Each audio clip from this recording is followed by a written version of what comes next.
first, magnetron systems were upgrade modules designed simply to replace the contact point set.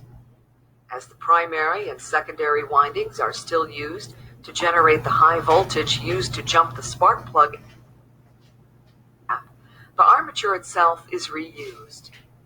The transistor and trigger coil are enclosed in a plastic housing, which mounts on the armature lamination stack.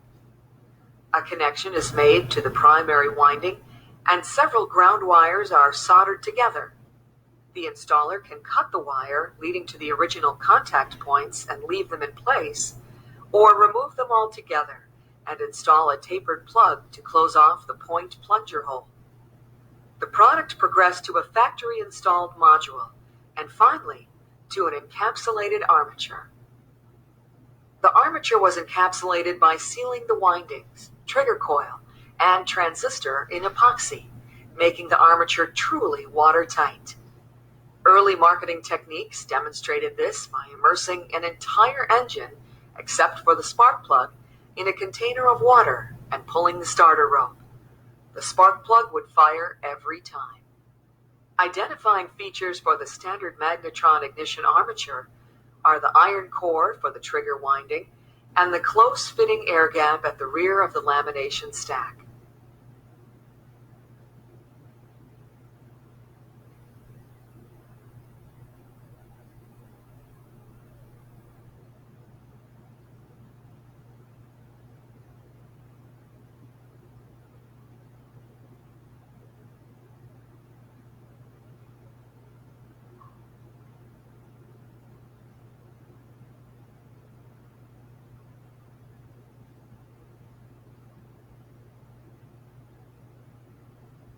Many of us learned about transistors in context with transistor radios. Although often used in radios as amplifiers, transistors are also simple electronic switches. Each transistor has three main components: the collector, base, and emitter. An open or closed circuit exists between the collector and emitter based upon a voltage applied to the base. Not just any voltage will do. Transistor design is based in part on what particular voltage value is required to either open or close the switch. Switching transistors, by the way, can be specified as normally closed or normally open, which describes their orientation as a switch in an at-rest state. The Darlington transistor used in the Briggs & Stratton magnetron ignition armature is actually two transistors and a resistor that function to either make or break a circuit across the legs of the primary winding. At rest, the transistor is a normally open switch. It will close when the correct voltage is applied to its base. The voltage signal that causes this to occur is a pulse obtained from the trigger coil.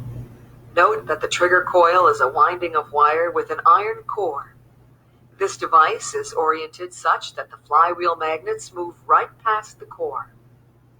Earlier, we mentioned that transistors are designed based on voltage requirements that cause them to complete a circuit between the emitter and collector, or break a circuit between the two. The Darlington transistor used in the Briggs & Stratton magnetron armature completes a circuit across the legs of the primary as soon as the voltage pulse from the trigger coil reaches approximately 0.65 volts. The circuit is broken when voltage comes back down to 0.65 volts. The faster the engine rotates, the longer it will take for the voltage to drop back to 0.65 volts. This means that for the standard magnetron ignition armature, timing is retarded slightly as engine speed increases. Ignition timing that retards as engine speed increases means the engine has untapped power reserves that could be explored if timing could be advanced as speed increases. In 1988, Briggs & Stratton introduced the advancing style magnetron ignition armature.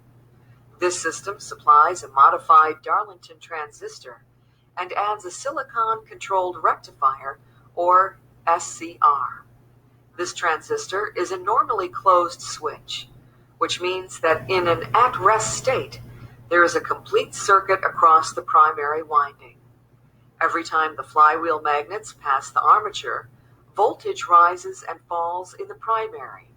The corresponding magnetic field also rises and falls. Because the speed of the changing magnetic fields is at this point dependent on the RPM of the flywheel, this is a fairly gentle process in comparison to the abrupt switching off of the transistor. A voltage is applied to the base of the transistor by the SCR, which activates as soon as the trigger winding develops 0.65 volts. This causes the transistor to toggle open and collapse the field created by the primary initiating spark at the plug. As engine speed increases from idle to top no load, the trigger coil will cause the SCR to collapse the field sooner and sooner. The result is that ignition timing is advanced as speed increases. The built-in spark advance is approximately 4 to 6 degrees and is typically at maximum advance by about 1800 RPM. Ignition timing from 1800 RPM to top no-load speed is fairly flat, particularly in comparison to the standard system, which retards as speed increases. There are several advantages derived from advancing ignition timing. Initial or starting timing can be overly retarded. Rewind start engines are easier to pull over when baseline timing is retarded. As speed is increased, the burn process in the combustion chamber needs to be started sooner and sooner to take advantage of the engine's full power potential. Tailoring ignition timing to engine speed also helps the engine run more efficiently. Advancing style magnetron armatures are very similar in appearance to the standard magnetron. There are two prominent markers to identify one from the other. The advancing armature still uses a trigger coil and iron core. However, both are sealed under the epoxy on this system. Being unable to see the iron core is an identity feature. Another physical difference is the wide air gap at the rear of the lamination stack. The two sides of the laminations are separated by a thin piece of cardboard on the standard armature, but have a wide air gap on the advancing armature. It is important to use these armatures only where intended, as they are matched to flywheels as a system. Specifically, the location of the flywheel key is established by the armature used, as flywheel key location establishes engine timing characteristics.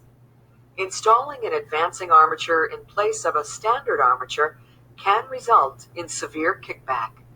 A standard armature in place of an advancing results in severely retarded timing and a significant loss of engine power.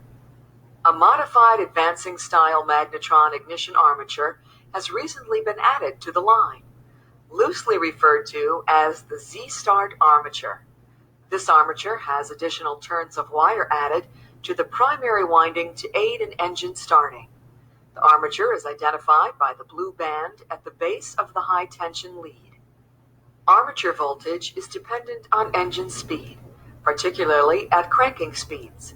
Unless equipped with electric start, cranking speeds depend on the operator, or in other words, the force applied to the rewind rope.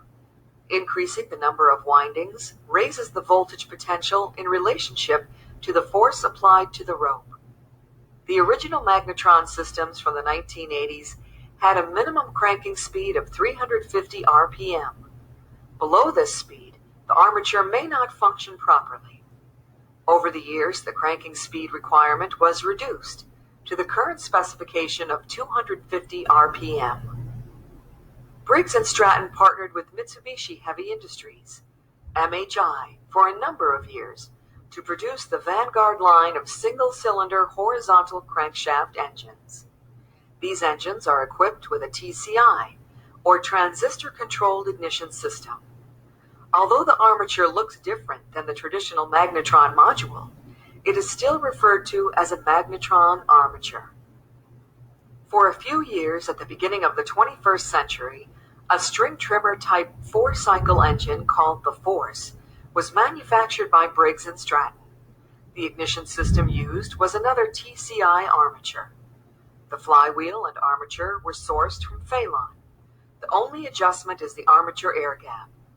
Test procedures and troubleshooting for these are the same as used for the Magnetron armatures. Just around the corner is this CDI, or Capacitor Discharge Ignition System. It is software controlled and originally tailored to an electronic fuel injection system. CDI offers advantages in tuning the ignition system to changing engine parameters on the fly. Where simplicity and rock-solid reliability is a factor, induction systems still have an advantage.